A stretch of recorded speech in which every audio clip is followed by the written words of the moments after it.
హనుమంతుడికి తమలపాకులతో పూజ ఎందుకు చేస్తారు? ప్రయోజనం ఏమిటి? ఆంజనేయ స్వామిని తమలపాకులతో పూజిస్తే కలుగే ఫలితాలు ఏమిటో గమనిద్దాం. సీతమ్మ తల్లికి శోకాన్ని పోగొట్టి ఓదార్పునిచ్చినవాడు. రామయ్యకు సీతమ్మ జాడ తెలిపి దుఃఖాన్ని దూరం చేసినవాడు. రామ లక్ష్మణులు నీకు మిత్రులే కాని వాలి పంపగా వచ్చినవారు కారని సుగ్రీవునికి శాంతిని కలుగచేసినవాడు. నీ అహంకారం నీకు మృత్యువును తెచ్చిపెడుతుంది అని నిర్భయంగా రావణునికి చెప్పినవాడు ఆంజనేయుడు. ఆంజనేయుడు శివాంశ సంభూతుడని శాస్త్రవచనం. శివుని 11వ అవతారంగానూ వైశాఖ మాస బహుళ దశమి తిథి హనుమ జయంతిగానూ పరాశర సంహిత తెలియచేస్తుంది. వాయుదేవుని అనుగ్రహంతో పుట్టినవాడు కనుక వాయుసుతుడని పేరు. ఆంజనేయ స్వామిని తమలపాకులతో పూజించిన వారందరికీ సకల శుభాలు, ఆయురారోగ్యాలు కలుగుతాయి. ఆంజనేయునికి తమలపాకుల పూజ చేయడానికి ఒక కారణం ఉంది. ఒకసారి సీతమ్మ తల్లి అందించే తమలపాకుల చిలుకల్ని సేవిస్తున్న శ్రీరాముని వద్దకు వచ్చిన ఆంజనేయుడు శ్రీరాముడిని, స్వామీ ఏమిటది? మీ నోరు అంత ఎర్రగా ఎందుకయింది?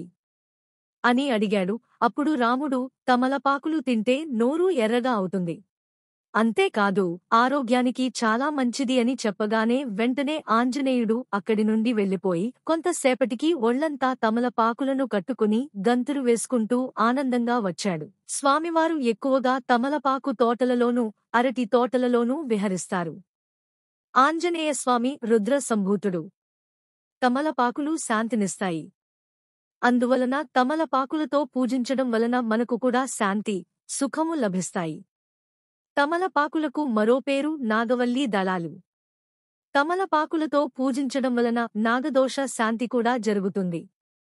మరో కథ ప్రకారం అశోకవనంలో ఉన్న సీతమ్మవారికి హనుమంతుడు రాములవారి సందేశము చెప్పినప్పుడు అమ్మవారు ఆనందంతో హనుమంతునికి తమలపాకుల దండ వేశారట దగ్గరలో పువ్వులు కనిపించక. అందుకే స్వామికి తమలపాకుల దండ అంటే ప్రీతి అని చెప్తారు. ఆంజనేయ స్వామిని తమలపాకులతో పూజించటం వలన అనేక ప్రయోజనాలు చేకూరుతాయి. అరటి తోటలో హనుమంతునికి పూజ కోటిరెట్లు ఫలితం వస్తుందని పెద్దలు చెబుతారు.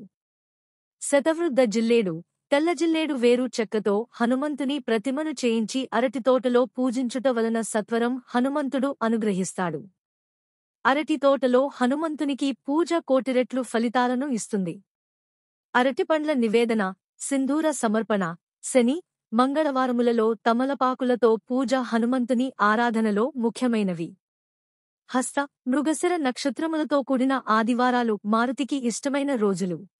భూత, ప్రేత పిశాచాది బాధలు, రోగాలు, కష్టాలు తొలగడానికి అభీష్టసిద్ధికి ఆంజనేయ ప్రదక్షిణములు శ్రేష్టం. స్వామి మహిమలు పరాశర సంహిత, ఉమాసంహిత, హనుమ సంహిత తదితర గ్రంథాలు చెబుతున్నాయి. హనుమారాధన భోగ, మోక్షములను రెండింటినీ ఇస్తుంది. రామ భజన ఎక్కడ జరుగుతున్నా హనుమంతుడు వచ్చి కూర్చుంటాడని భక్తుల విశ్వాసం. ఆంజనేయుని చూసి మానవులు పట్టుదల, కార్యదీక్ష, దక్షత, మాట నేర్పు ఇలాంటివెన్నో తెలుసుకోవాలి. ఆంజనేయ స్వామిని తమలపాకులతో పూజించటం వలన కలుగు ప్రయోజనాలు. 1. ఆంజనేయ స్వామికి లేత తమలపాకుల మాలను వేస్తే రోగాలతో ఇబ్బందులు పడేవారికి త్వరగా గుణం కనిపిస్తుంది. 2. ఇంట్లో మాంత్రిక దోషాలు ఉన్నవారు ఆంజనేయస్వామికి తమలపాకుల హారాన్ని వేస్తే మంత్ర సంబంధమైన పీడలు తొలగిపోతాయి. 3. సంసారంలో ప్రశాంతత లేనివారు స్వామికి తమలపాకుల హారాన్ని వేయిస్తే సంసారంలో సుఖం లభిస్తుంది. 4. కొందరు చిన్న పిల్లలు ఎంత ఆహారాన్ని తిన్నప్పటికీ సన్నగానే ఉంటారు. చాలా నీరసంగా కనిపిస్తుంటారు. ఇలాంటివారు స్వామికి తమలపాకుల హారాన్ని వేస్తే ఆరోగ్యం బాగుపడి చక్కగా ఎదుగుతారు. 5. వ్యాపారంలో చాలా నష్టాలు వస్తుంటే స్వామికి తమలపాకుల హారాన్ని వేయించి తమలపాకులు, పండ్లు దక్షిణ సమేతంగా దానం చేస్తే వ్యాపారం వృద్ధిలోకి వస్తుంది. 6. ఏ వ్యక్తి అయితే హీనంగా చూడబడుతాడో అటువంటి వ్యక్తి స్వామికి తమలపాకుల హారాన్ని సమర్పిస్తే సంఘంలో గౌరవం లభిస్తుంది. 7. శనైశ్చర దృష్టి ఉన్నవారు ఆంజనేయ స్వామికి తమలపాకుల హారాన్ని వేస్తే శనీశ్వరుని అనుగ్రహం కలుగుతుంది. 8. వైద్యపరంగా నయంకాని వ్యాధులు ఉన్నవారు స్వామికి తమలపాకుల హారాన్ని వేసి ప్రసాదాన్ని స్వీకరిస్తే అన్ని రోగాలు నయమవుతాయి. 9. సుందరకాండ పారాయణం చేసి స్వామికి తమలపాకుల హారాన్ని వేస్తే అన్ని కార్యాలలో విజయం సిద్ధిస్తుంది. 10. హనుమాన్ చాలీసా చదివి స్వామిని ప్రార్థించి తమలపాకుల హారాన్ని వేస్తే పరమాత్మని అనుగ్రహం కలుగుతుంది. 11. వాద ప్రతివాదాల్లో స్వామిని ప్రార్థించి తమలపాకుల హారాన్ని సమర్పించి ప్రసాదం తీసుకుంటే జయం మీదే అవుతుంది.